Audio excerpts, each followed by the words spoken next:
Hey everyone, welcome to another way too early predictions video for our 2024 college football season. The team that we're going to be taking a look at today is our 2024 Ole Miss Rebels football team led by head coach Lane Kiffin. We are going to be looking at every single game this year, seeing which games we think they're going to win, which games we think they're going to lose, and also try to predict the score for every game and their final record. Go ahead, hit that like button and subscribe. We are breaking down every single team this offseason, going over every single schedule, trying to predict their final record at the end of the year. Once the regular season starts, every single week, we go over every single game. We break down the spreads, money lines, and the over-unders, and we also do the same thing for every NFL game once the NFL season starts. Like I said, hit that like button and subscribe. As I mentioned earlier, we're looking at Ole Miss today. There's been a lot going on with Ole Miss. They've basically ruled the offseason so far for the college football transfer portal. They have the number one transfer portal class coming in. They added some massive names in there. They added Walter Nolan. They added Princely. They added Wells Jr. They added Amos. They've been stacking up all over the field on offense, on defense. They had the number 12 offense last year in all of college football. They're going to be better this year. Jackson Dart, he returns at the quarterback position, the most important position. They added depth at running back, wide receiver, tight end. The biggest question they had last year was the defense. They didn't have a bad defense. They had an average defense, but they added massive pieces on the defensive side, mainly led by Walter Nolan, Princely coming in. That's going to make massive difference on the defensive line. They're going to be getting after opposing teams' quarterbacks. So much so, they ruled the offseason so much that ESPN has them as the number 6 team in their way too early top 25. So they're perfectly positioned to make a run at their very first college football playoff. If you are an Ole Miss fan, if you are a Lane Kiffin fan, there's a lot to be excited for. This is the best team that you guys have ever fielded before. So enjoy it. A lot of hype coming into this year, but the SEC's tough. There's going to be a tough schedule. The SEC added Texas. They added Oklahoma. But if you win the conference, you get the bye week, you get in the playoffs. If you go 11-1 or 10-2 in the SEC, you're more than likely probably going to make the playoffs this year. So they don't have to win every game. They just have to have a really solid season. Basically, pick up where they left off last year. But let's go ahead and get things started breaking down their 2024 schedule. They kick things off really easy. First game Saturday, August 31st versus the Furman Paladins. This game is in Oxford, Mississippi. It's the opening game, home field advantage. This game's obviously going to be a blowout. It's not going to be close at all. They have a very easy first half of their schedule. They kind of walk things in, but that's good. Get your reps in, get warmed up. You have a lot of new players. Get them the reps, get them all comfortable in the system. So once you get in the SEC conference play, you're rolling, you're hot. They're going to blow out Furman. This game's probably going to be like a 55-7 game, and they're 1-0. They follow that up Saturday, September 7th versus Middle Tennessee. Middle Tennessee is one of those teams that surprisingly can surprise you sometimes. Obviously, they beat Miami 2 years ago. They're a pretty solid team. They're not bad. They're obviously not good at all. This game's not going to be close in any way whatsoever. Ole Miss is going to be hot coming off of a over 50-point performance. Look for them to follow that up here. I have them going back-to-back 50-point performance games. I have them winning this game 52-13, beating Middle Tennessee bad, blowing them out, and they're now 2-0. Then Saturday, September 14th, they have their first road game at Wake Forest. So it's a road game, but it's obviously a really easy road game. Wake Forest, since Sam Hartman's left, there's just no firepower there. There's not much going on. They don't have a good offense. They don't have a good defense. They're not necessarily coached well. They don't have good special teams. They're not going to be able to compete with Ole Miss in any way. Look for them to get blown out at home. Not 50 plus, but I'm going to have them winning this game. Probably about a 45-17 game, and they're 3-0. Then Saturday, September 21st, they're back at home versus the Georgia Southern Eagles. So you see what I was saying there. They have a really easy start to the schedule. They're going to be 4-0 after this week for sure. That's a certain. They're going to beat Georgia Southern bad. Georgia Southern actually has a pretty decent offense. They run the ball really well. They're probably going to score some points. Ole Miss isn't going to have a great defense, but I think they'll have a solid defense, much improved over last year. Look for them to win this game 40-21, and they're 4-0. And then Saturday, September 28th, they get into conference play. You have the Kentucky Wildcats. This game is also at home. So this is the first SEC matchup. They've basically been curb-stomping teams so far. So this is their first actual somewhat tough game because they actually have to take Kentucky serious. Kentucky's a first-half team. They usually play really well first half of the season. They get out 5-0, 6-0. Then they completely nosedive and fall out. But this is the first half, so you might actually get really good Kentucky here. Kentucky has upgraded at the quarterback position. We know that Kentucky always has a run game. Very physical team, very physical offensive line, very physical defensive line. And Stoops is going to have that defense ready to play. Do not overlook this game. If you're not taking it seriously, looking further down the schedule, Kentucky can surprise you. But I have Lane Kiffin keeping control down, rolling through Kentucky. I have them winning this game at home, but a little bit closer, winning this game 33-21, and they're 5-0. Saturday, October 5th, at the South Carolina Gamecocks. This game is in Columbia, South Carolina. Obviously, we know the Gamecocks. They played really well 2 years ago. They beat Clemson. They beat Tennessee. Completely fell off last year. Rattler's gone at quarterback. They have to replace a lot of position players. Quarterback's gone. They lost their best wide receivers. They all went into the portal, some even coming to Ole Miss's way. So they're kind of in a position there where Beamer, he's potentially on the hot seat.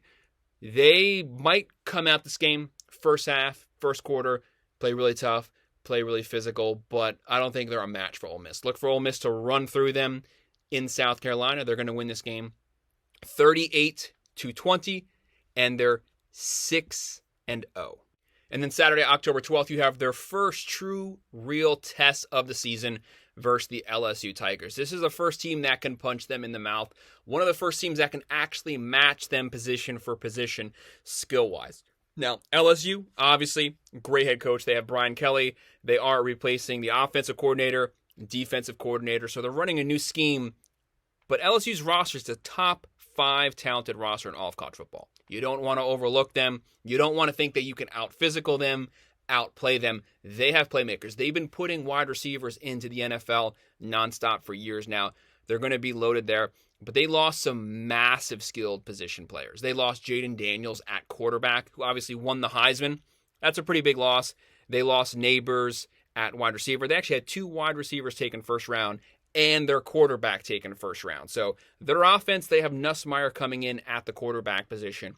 Even if he plays really good, he's still a massive step back from your Heisman-winning Jayden Daniels. They're probably going to be better on defense. They're obviously bringing in a new coordinator there. He is familiar with LSU. He has coached there before. Blake Baker, really good coordinator. But Ole Miss, they're rolling at this point. You have to take LSU serious. Ole Miss actually has a pretty hard second half to the schedule. Easy first half. Maybe they kind of gotten lulled to sleep. They're not taking the second half serious. This is where they could easily get upset this game, lose this game. LSU's probably going to be coming in here, top 15, top 20. They will definitely be ranked. If you don't take this game seriously, if you're looking further down the schedule, at the Sooners, at Georgia, you're going to lose this game. So can Lane Kiffin keep control of his team, keep them looking at every single game week to week? I think he can. I have Ole Miss winning this game in Louisiana, in Death Valley, one of the toughest places to play. I have them winning a really close one, a 30-27 game. It's going to be a field goal game. They're going to win it. They're 7-0. Then they have a much-needed bye week, October 19th. They're off that weekend. They need it because they got their first test. They maybe weren't fully prepared for it. They were able to get through it, claw their way through it. Now they have to rebound. If they somewhat lose this game for any reason, they also need that bye week to regroup and get back on track. So this is the perfect time to have your first bye week. They follow that up Saturday, October 26th, versus the Oklahoma Sooners, one of the newcomers to the SEC, but thankfully this game is back in Oxford, Mississippi. Oklahoma. So obviously you have Gabriel going to Oregon. He's a Heisman-level quarterback. He's gone. They're bringing in Jackson Arnold at the quarterback position. He's a 5-star, one of the best quarterbacks coming out of high school. Played really well his bowl game. Oklahoma, under Brent Venables, obviously their defense was garbage 2 years ago. Got way better last season. Oklahoma is a top 10 talented roster. They're going to be bringing in a top 20 offense. They're probably going to be bringing in a top 30, top 40 defense this year. They've been recruiting well. They've been working the portal. They can match almost any team in the country, talent for talent, at every single position. Their biggest upgrade they need to make over last year is having a better run game, but they're going to be really tough. But they are coming to Mississippi, and they have a gauntlet of a schedule. They're going to be getting punched and bruised every week. I think they're going to be somewhat tired, somewhat worn down this game, but Oklahoma can definitely win it. It's almost 50-50, but I have Ole Miss pulling it out at home, winning another close one, 31-27, low-scoring game, one-possession game, but Oklahoma is now 8-0. They follow that up November 2nd at Arkansas Razorbacks. Obviously, with Pittman's team here, he has new coordinators, but KJ Jefferson's gone. The team's been completely depleted.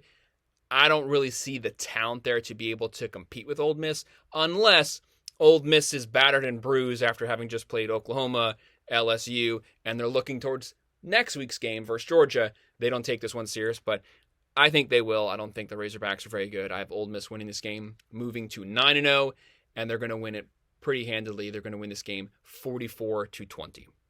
Then they follow that up Saturday, November 9th, with the toughest game of the season, probably versus the number 1 Georgia Bulldogs. But this game is at home. It is in Oxford. I've given you all the reasons why Ole Miss's roster is so talented. From quarterback all the way to the secondary, completely rebuilt team. They have almost better talent than every team that they'll be playing. LSU's obviously loaded, but Georgia and Ohio State probably have the best top-to-bottom college football rosters. Ole Miss isn't that far behind, but there's still a gap. So you got 1, 2, and then you have a massive gap till you get to 3 and 4. Because because Ohio State and Georgia are just that talented, and they're also bringing in a star quarterback. They have Carson Beck coming back at the quarterback position. They're going to be loaded at running back, wide receiver, and we always know that they're going to be bringing in a top 10 defense. But this game is in Mississippi. Ole Miss is running hot right now. They can definitely win this game. If they win this game, all eyes are going to be on them. They're probably going to be the number 1 team if they win this game. But this is going to be a top 5 matchup, because Ole Miss will probably be number 3 or 4 at this point, playing number 1 Georgia. But I have Georgia getting this first matchup. I have them beating Ole Miss in a decently close game. I have them winning this game 34-27, a one-possession game. I think it's a 2-possession game, but Ole Miss gets a touchdown late in the fourth quarter. They go for it. They don't get the ball back, and Georgia just kneels, runs the clock out. I think that's the way this game is going to end. Now, they could definitely meet again in the SEC Championship, and it's hard to beat a team twice. I don't think Ole Miss is ready yet to play Georgia during the regular season, but maybe if they rematch in the SEC Championship, Game 2 might go the other way. But they're going to drop to 9-1, but obviously still a top 10 team. Then they're off a bye week, obviously highly deserved. Coming off of a loss, you got to get a couple things right. You got to get your team's mentality back on track.